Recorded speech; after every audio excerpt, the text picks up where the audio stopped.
1 रुपए कमाओ, 1.25 रुपए खर्च होता हो, पैसा हाथ में नहीं दिखता हो, तो शिव महापुराण में बड़ा सुंदर वर्णन किया गया। से दीप महत्वता, घर में 2 दिए हमेशा रखना चाहिए, घी का दिया हो चाहे तेल का दिया।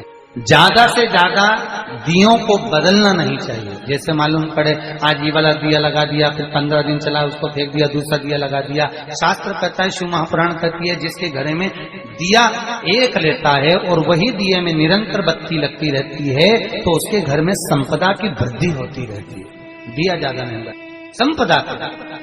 बेलपत्री के पेड़ के नीचे सोमवार के दिन किसी ब्राह्मण को यदि या ब्राह्मण के बालक को खीर का भोजन करा दिया जाए, और यदि ये भी नहीं करा सकते तो सोमवार के सोमवार शाम के समय अगर बेलपत्र के पेड़ के नीचे घी का दिया लगाकर आए, 5 सोमवार लगाकर आइए, अपने आप लक्ष्मी में बरकत बनना चालू हो जाती है, संपदा बनना चालू हो जाती है। क्यों? रुद्राक्ष का वृक्ष भगवान शंकर के नयन अश्रु से बना है, और बेलपत्री का वृक्ष माता पार्वती के नयन अश्रु से। इसलिए बेलपत्री के पेड़ के नीचे शाम को दिया लगाने से लक्ष्मी की प्राप्ति होती है। व्यापार नहीं चलता तो लक्ष्मी आती है, कहीं पैसा डूब गया तो लक्ष्मी प्राप्त होती है। हजारों लाखों गुना पुण्य बेलपत्री के पेड़ के नीचे की मिट्टी का शिवलिंग बनाकर पूजन करने से प्राप्त हो जाता है। हजारों लाखों गुना पुण्य।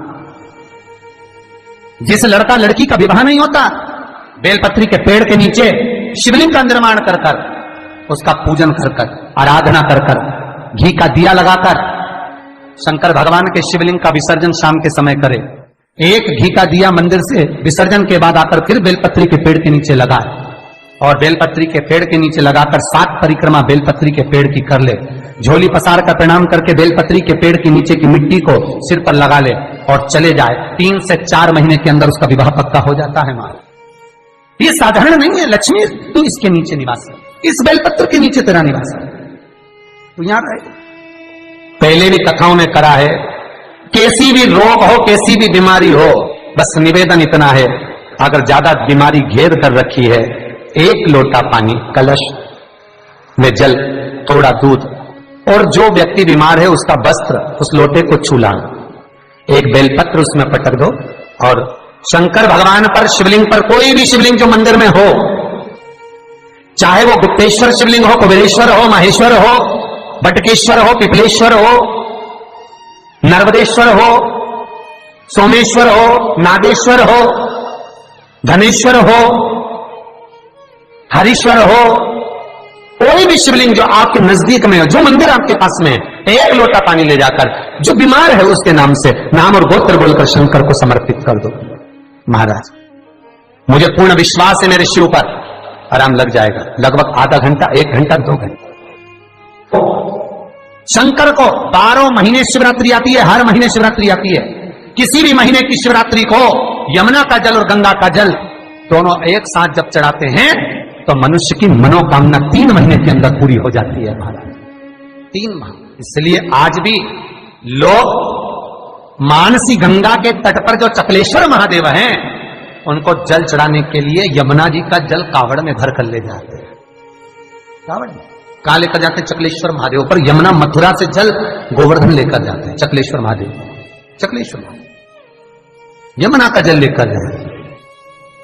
शास्त्र कहता है, मानसी गंगा के तट पर, गिरि गोवर्धन जी की परिक्रमा में जो मानसी गंगा पड़ती है, मानसी गंगा के तट पर चकलेश्वर महादेव विराजमान है। यमुना जी का जल भरकर जो प्रदोष के दिन चकलेश्वर महादेव को 3 बेलपत्र, 1 सुनी का पत्र उसमें कलश में डालकर, 7 चावल के दाने उसमें डालकर, जिस व्यक्ति से पैसा लेना हो वो नहीं दे रहा हो, रुपया अड़ गया हो, कहीं व्यापार में डूब गया हो, धन नहीं आ रहा हो, वो जल जो शंकर जी को, चकलेश्वर महादेव को समर्पित कर देता है, उसका धन गया हुआ 6 महीने के अंदर उसके पास वापिस प्राप्त हो जाता है। चकलेश्वर महादेव। मैं फिर निवेदन करूंगा, जीवन में अगर दुख है, तकलीफ है,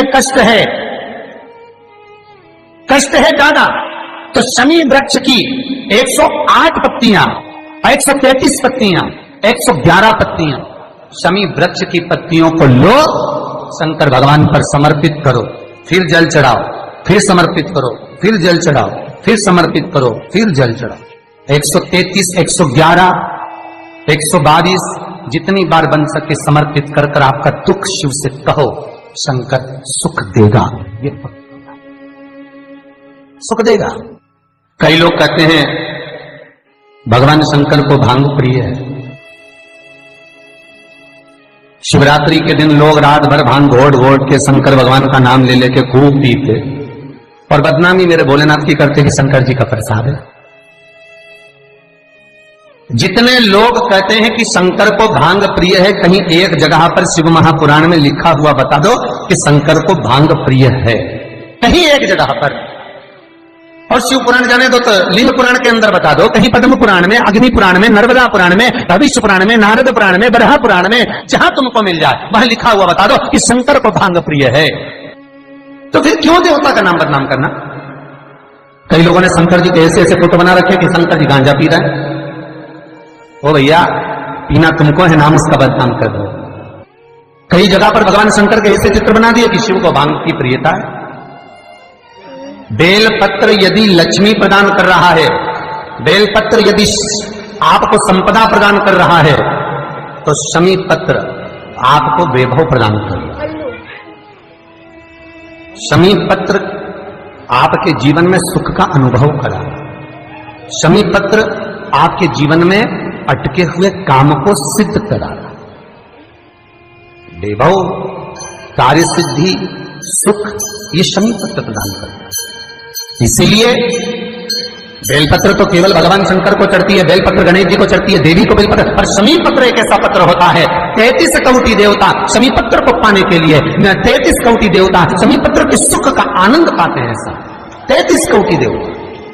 शमी का पौधा कब भगवान शंकर के शरीर से प्रकट हुआ? बेलपत्री का पौधा तो माता पार्वती के नैन अश्रु से प्रकट हुआ। रुद्राक्ष का पौधा भगवान शंकर के नैन अश्रु से प्रकट हुआ। और शमी का जो पौधा है वो उमा और महेश। जब माता पार्वती का एक अवतार हुआ था, उमा अवतार, जब माता पार्वती उमा अवतार लेकर प्रकटी थी, तब भगवान शंकर महेश्वर बनकर प्रकटे।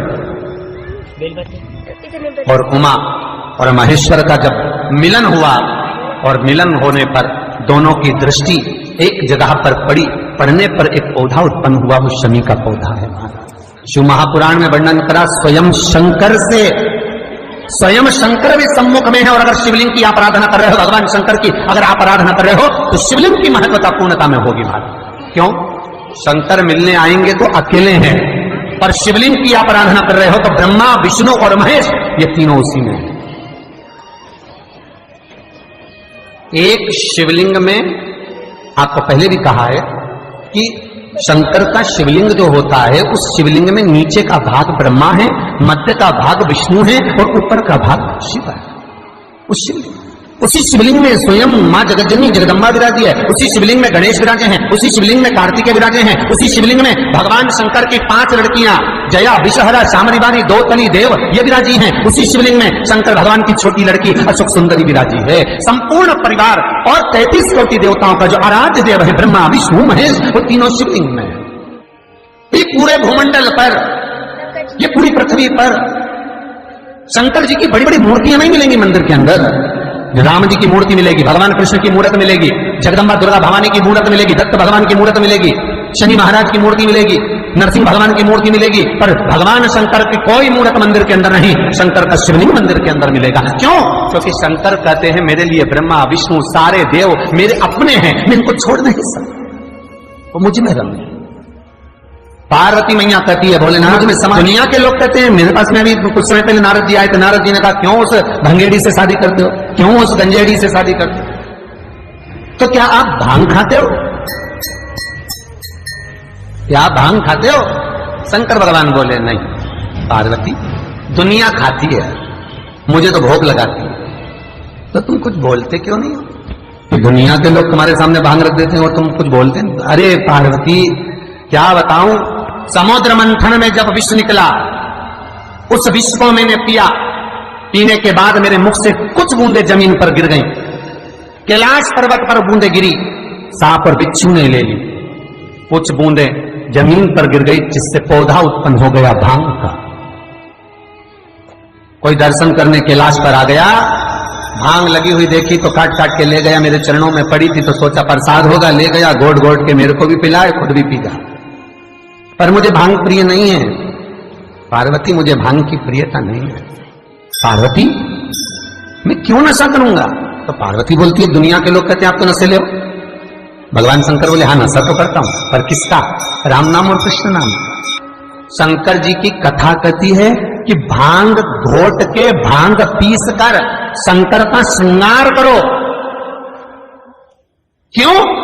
क्योंकि शंकर भगवान के कंठ पर जो विष भरा हुआ है, उस विष की तपन बहुत ज्यादा है। उस तपन को भांग का जो लेपन है, भांग का जो श्रृंगार है, वो ठंडक देता है। पर शिव महापुराण की कथा ये नहीं कहती कि तुम घोट घोट के पी जाओ। शंकर भगवान की जो जलाधारी है, बस उस जलाधारी का मुख उत्तर का होना चाहिए। घर में भी अगर शंकर भगवान का शिवलिंग रखते हैं अपन, तो शंकर जी की जो जलाधारी का मुख होता है वो उत्तर का होना चाहिए। भगवान को जब भी बेलपत्र आप शिवलिंग पर समर्पित करते हैं, तो ये डंडी का मुख आप जहां बैठकर कर रहे हो, आप उधर बैठे हो, इधर बैठे हो, इधर बैठे हो, जहां तुम भगवान शंकर के सामने बैठे हो, इस डंडी का मुख तुम जिस जगह पर बैठकर बेलपत्र समर्पित कर रहे हो, तुम जिस जगह बैठकर बेलपत्र चढ़ा रहे हो, तुम जिस जगह बैठकर बेलपत्र को भगवान शिव को समर्पित कर रहे हो, इस डंडी का मुख आपके ठीक विपरीतता के भाव में होना चाहिए। भगवान शंकर को जहां बैठकर चढ़ाओ, डंडी का मुख विपरीतता मारा। जब शमी पत्र भगवान शंकर को समर्पित करो, तो शमी पत्र की डंडी का भाग आपकी ओर होना चाहिए। बेलपत्र की डंडी विपरीता भाव और शमी पत्र की डंडी का भाव, शमी पत्र की